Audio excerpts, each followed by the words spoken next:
వెంకట్రామరెడ్డి ఇక్కడే press club లో పెట్టినాం. తనని ఆల్రెడీ ఒకసారి తప్పుడు కేసులల్లా ఈ బూట్లు ఇనుప బూట్లు అన్నాం కదా, ఇనుప బూట్లు అంటే పోలీసు వాళ్ళు ఇనుప బూట్లు, ఇంత ముందు కూడా ఇనుప బూట్లతోటే ఈయన తెలంగాణ పల్లెను మొత్తం రక్తసిద్ధం చేసిండు. ఎవరు? నారా చంద్రబాబు నాయుడు. ఇక్కడ కూడా ఒక తప్పుడు కేసుల మీద తీసుకొని పోయి కర్నూలుకు తీసుకుపోయి వెంకట్రామరెడ్డి అని ఒక జర్నలిస్టును ఇటు పక్క ముగ్గురు ఇటు పక్క ముగ్గురు, సార్ రైట్ తోడ మీద ముగ్గురు లెఫ్ట్ తోడ మీద ముగ్గురు కూర్చొని ఇట్లా జూలాలు ఊగినట్టు ఊగి 3rd డిగ్రీ టార్చర్ చేసిండ్రు. 3rd degree torture. ఇది ఆంధ్రాలో కూడా మరి యాక్సెప్ట్ చేస్తారని నాకు తెలియదు. ఇక అంటే గింత దానికి ఒక కానూన్ ఉంటది కదా. ఎవరి కానూన్ అది? ఎవరు రాసుకున్న రాజ్యాంగం?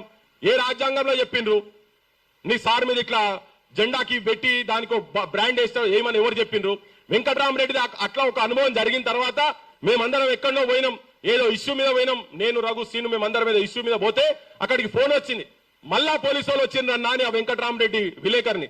అరే ఏమైంది ఏందని చెప్పానంటే FIR లో పెట్టి ఒక బూతు పదం ఎర్ర బుక్కు రాజ్యాంగము అని, ఆ ఎర్ర బుక్కు అనే కాడ ఒక బూతు పదాన్ని యాడ్ చేసి పెట్టిండ్రు.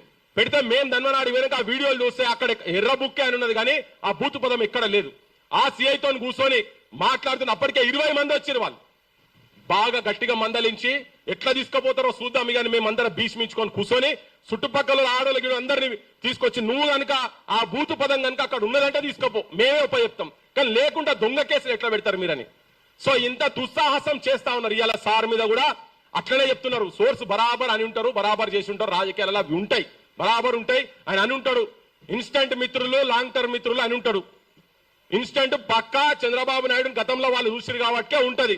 సార్ ఎందుకు ఆగిందో అది తర్వాత సంగతి. కానీ ఒక్కటి మాత్రం ఇంతకు ముందు కూడా చెప్పినాం, చంద్రబాబు నాయుడుకు పవన్ కళ్యాణ్ చెప్పినాం, అయ్యా మా ఇల్లు విజయవాడ లేదు, మా ఇల్లు రాజమండ్రి లేదు, మా ఇల్లు కర్నూలు లేదు, మా గుడిసెలు కూడా లేవాడా, కానీ నీ మొత్తం సర్వస్వం, నీ దందాలు, నీ బిజినెస్లు, నీ అస్తిత్వం మొత్తం ఇక్కడనే ఉన్నది.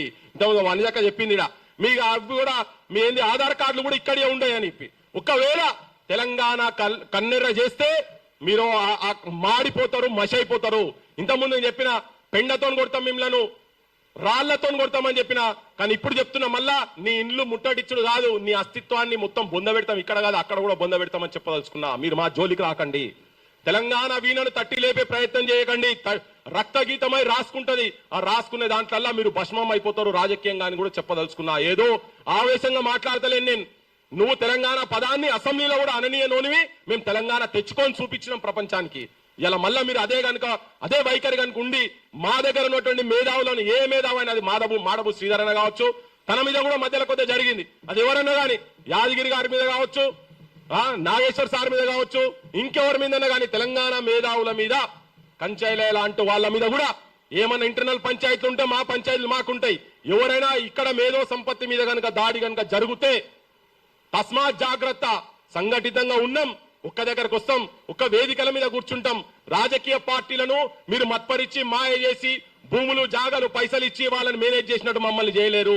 నేను ఇంత ముందు కూడా చెప్పిన వెలుగు మాటలా, మా సొంటోళ్ళ చెప్పులు కూడా కొనే స్థాయిలో మీరు లేరు, మా చెప్పులు కూడా అమ్మం మీకు అని చెప్పదలుచుకున్నా. మా సంధ్య కదైనా కానీ మా సొంటోళ్ళు ఎవరి కూడా ఉద్యమాలు చేసి ప్రజల పక్షాన నిలబడేటువంటి వాళ్ళవి మమ్మల్ని కొనలేరు. మీరు ఎవరు మీ రాజకీయ వ్యవస్థలో ఉండలేవు.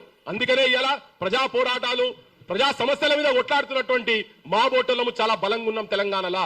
మీరు సంపద ఒకరిద్దరిని సంపుతారు కావచ్చు, బెల్లిలెళ్త లెక్క గదరల మీద తూటాలు లెక్క మా సొంటలను సంపుతారు కావచ్చు, కానీ దాంట్లోకెళ్ళే ఈ భూమిలోకెళ్ళే మళ్ళా పురుడు పోసుకొని కొత్త తరం వస్తుంది, కొత్త నాయకత్వం వస్తుంది. ఇవాళ ఎవరు అనుకోలే, మా సూర్య కూడా అద్భుతమైన సాహిత్యం రాస్తా ఉన్నాడు, కొత్త ఆలోచనలతో వస్తా ఉన్నారు.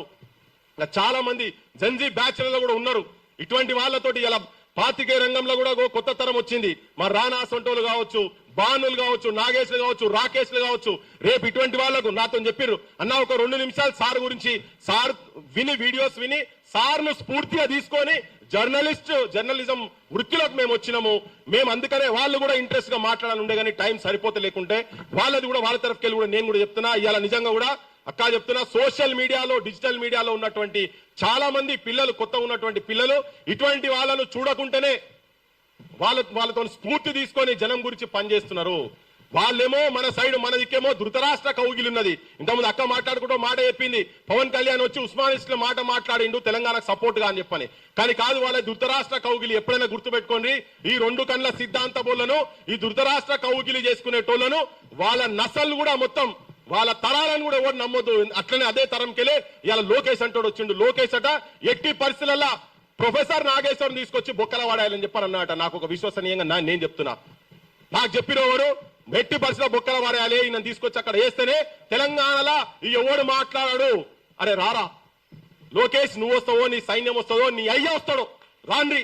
లేకపోతే నీతో ఉన్నటువంటి వాడు పవన్ కళ్యాణ్ వస్తాడో, ఆయనకున్నటువంటి ఈ బూతు పురాణంలో పాండిత్యం పొందినటువంటి నీ సహచరులు కావచ్చు, నీ అనుచరులు కావచ్చు. ఇప్పుడే చెప్పింది అక్క, ఎటువంటి బూతులు ఆడోళ్ళని చూడకుండా కూడా మాట్లాడారు కదా. ఎవడెవడు వస్తాడో రాండ్రి, డేట్ పెట్టుకుంటారా, బార్డర్లో కొట్లాడదామా, ఏడ కొట్లాడదాం, మీ జాగల మీరు ఉండుర్రి. మీరు పాండిత్యంలో వస్తారా, చర్చకు వస్తారా, చర్చ చేద్దాం. విగ్రహాలు కావచ్చు, ఇటువంటి వాళ్ళ మీద కేసులు పెట్టుడు కావచ్చు, ఎటువంటి వాటి అయినా కానీ మాట్లాడదాం. ఈవెన్ వెంకట్రామరెడ్డి మీద పెట్టినటువంటి దొంగ కేసు గురించి కూడా ఇయ్యాలటి వరకు కూడా ఆప్స్టాండింగ్ ఉన్నాడు. మొన్న కూడా వాళ్ళ ఊరికి పోయినరు. ఇప్పటికీ కుక్కల లెక్క ఎంబడబడుతున్నారు వాళ్ళు, ఆల్ సీషన్ డాగ్స్ లెక్క ఎంబడబడుతున్నారు.